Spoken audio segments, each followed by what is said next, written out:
Bismillahirrahmanirrahim. Assalamualaikum warahmatullahi wabarakatuh. Bertemu kembali kita pada mata kuliah praktikum pemasaran langsung.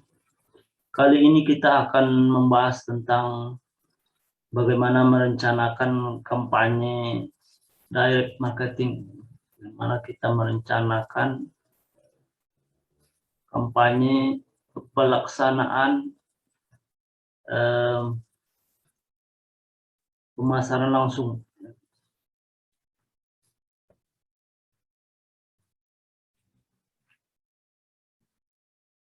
Yang akan kita bahas pada pertemuan ini, pertama tentang produk-produk apa saja yang paling tepat dijual dengan teknik direct marketing.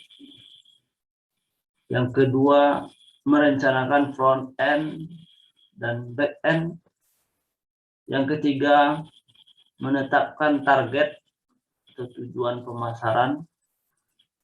Yang keempat, memilih pasar sasaran Anda. Yang kelima, memilih yang khas untuk kampanye. Yang keenam, menetapkan apel. Yang ketujuh, mencari fakta-fakta pendukung dan argumen penjualan. Kita masuk pada produk apa saja yang paling tepat dijual dengan teknik direct marketing. Produk apa saja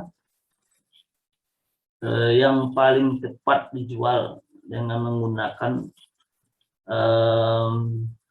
marketing langsung. Yang pertama bisa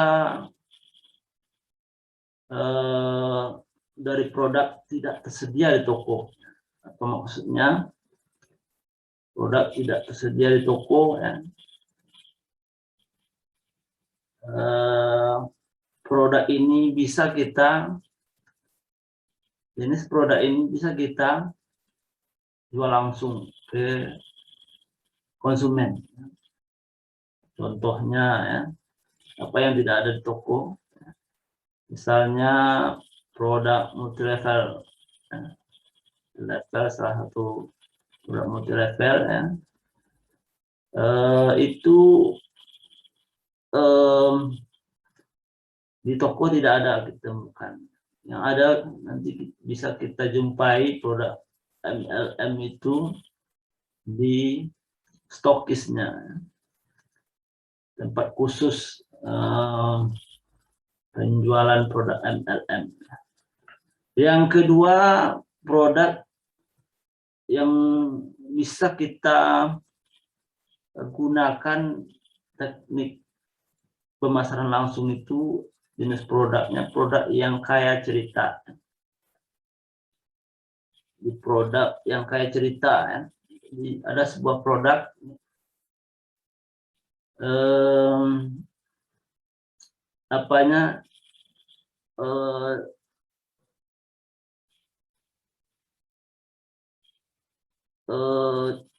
dalam produk itu, ya, banyak tulisan-tulisan, ya, yang diungkapkan, ya, yang disampaikan, ya. Misalnya sebuah produk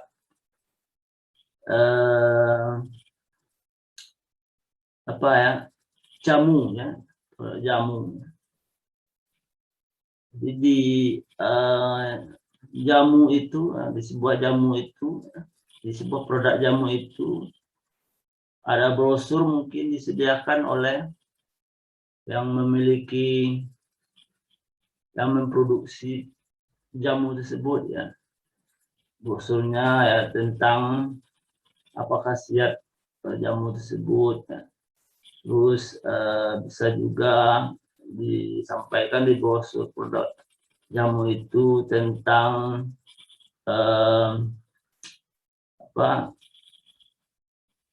konsumen-konsumen, ya, yang sudah memakai produk tersebut, dan hasilnya diungkapkan oleh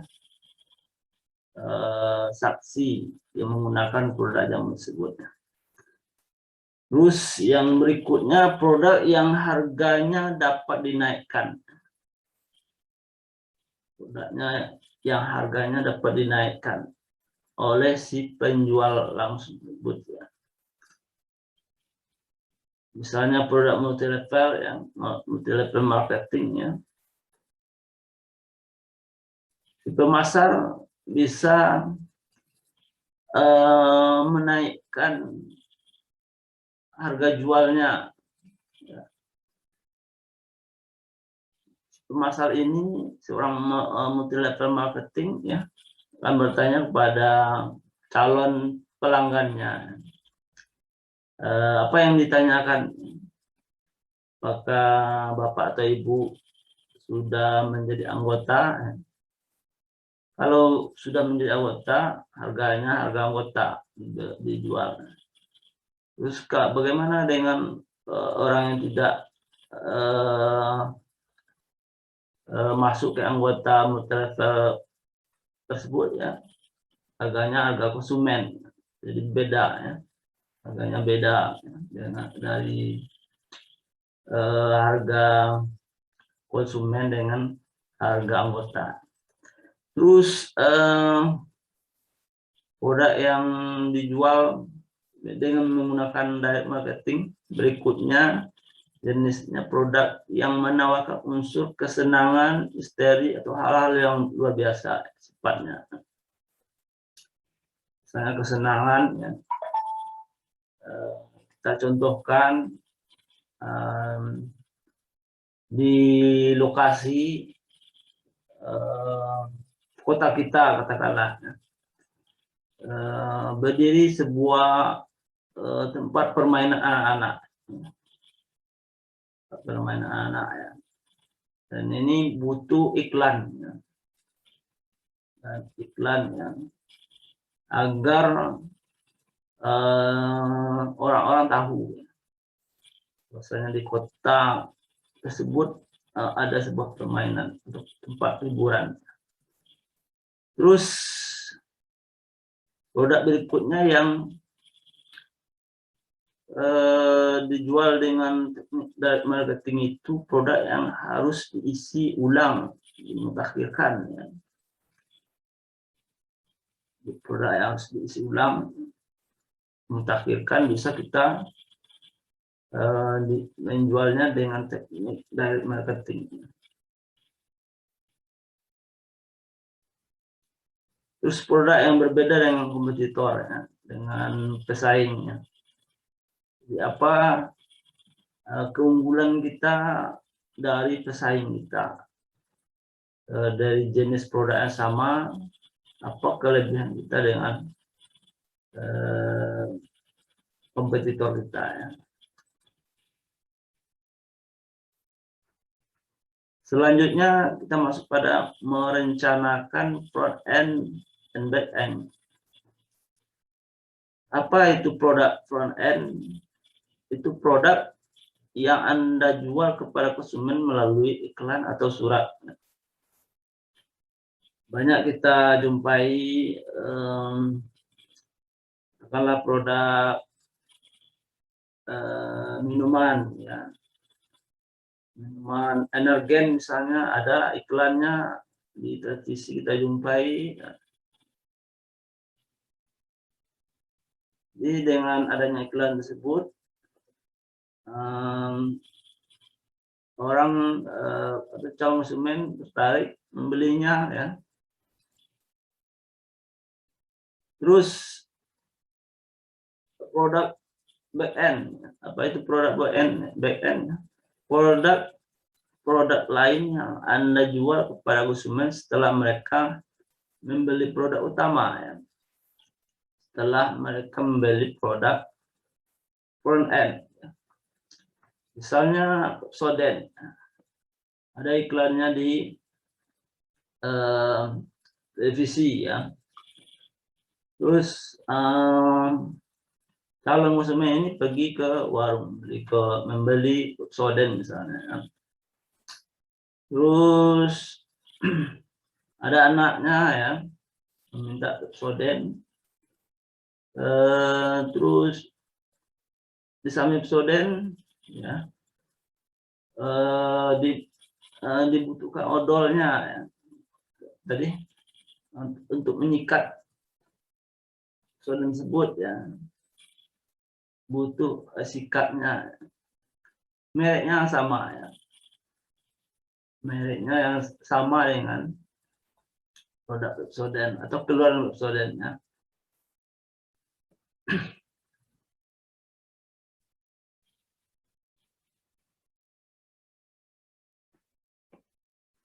Selanjutnya menetapkan target tujuan pemasaran.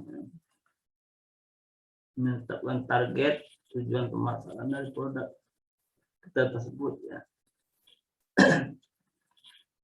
Cara menetapkan sasaran yang lebih baik dibandingkan dengan presentasi adalah dengan menetapkan BEP.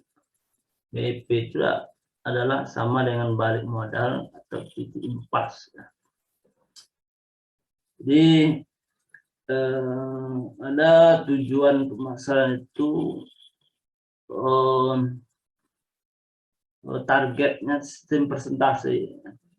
Sistem presentasi ini hanya seorang marketing sebuah perusahaan ya, dalam sebulan itu harus menjual produk misalnya 100 biji misalnya, targetnya dalam 1 bulan harus tercapai, dan di akhir bulan nanti dihitung berapa persentase seorang marketing itu mampu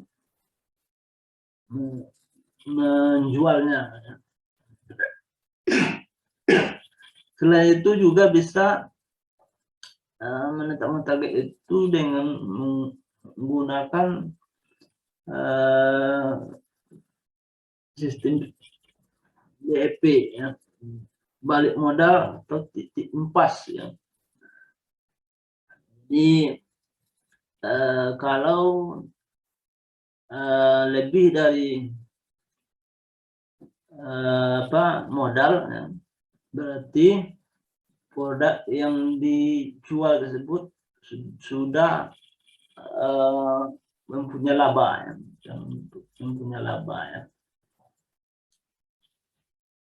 Misalnya produk kita menjual produk minuman ya, harganya 1.000 ya, terus kita jual ya, harga penjualan 1.000 ya, modalnya 5.000 ya, berarti sisanya lebih dari kelebihan dari 5.000 itu adalah labanya.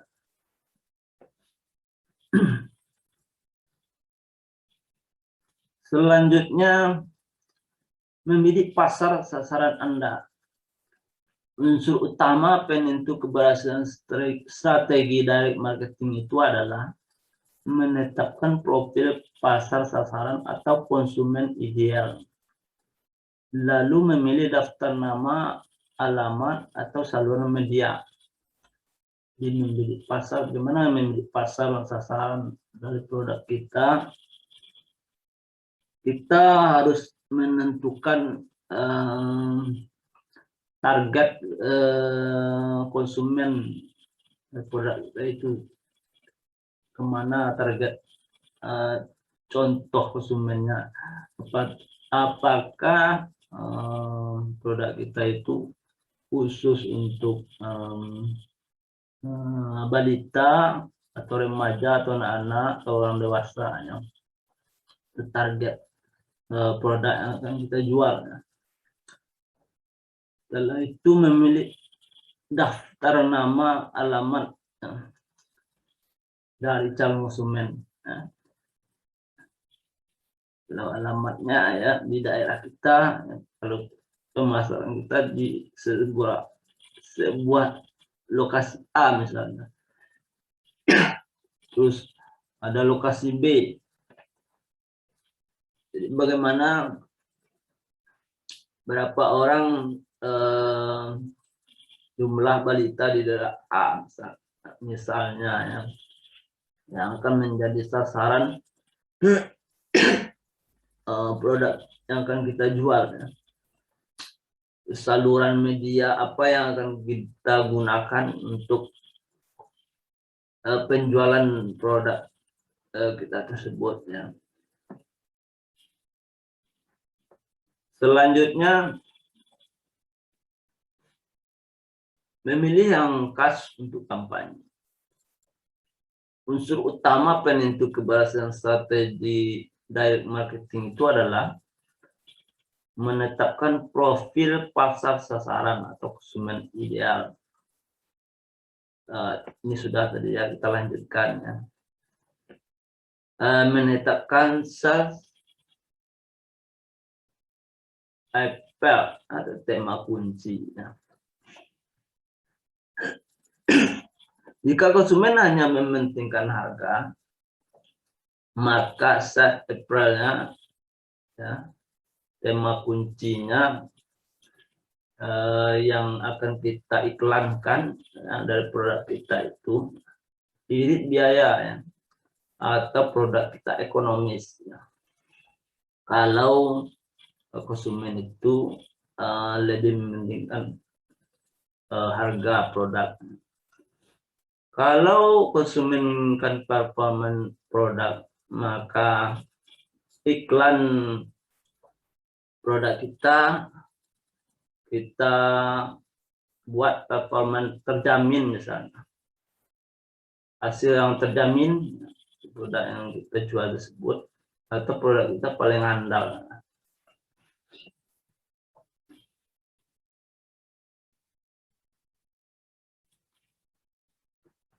Selanjutnya,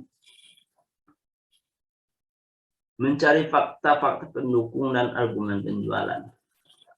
Bagaimana mencari fakta pendukung dan argumen penjualan produknya? Yang harus kita lakukan itu yaitu buatlah daftar argumen penjualan yang ingin Anda sertakan dalam naskah atau iklan dari produk Anda. Jadi buat daftar argumen penjualan yang ingin Anda sertakan dalam naskah atau iklan dari produk Anda. Yang berikutnya, sebutkan manfaat-manfaat produk kita tersebut, ya. Manfaat produk yang kita jual tersebut, ya. Bukan hanya fitur yang kita ungkapkan di dalam iklan produk kita. Fitur itu ukuran produk, apa ukurannya, beratnya berapa, bobotnya, bahannya apa saja, bahan yang terkandung dalam produk kita tersebut, ya. Bentuk dan fungsi produk itu fitur, ya.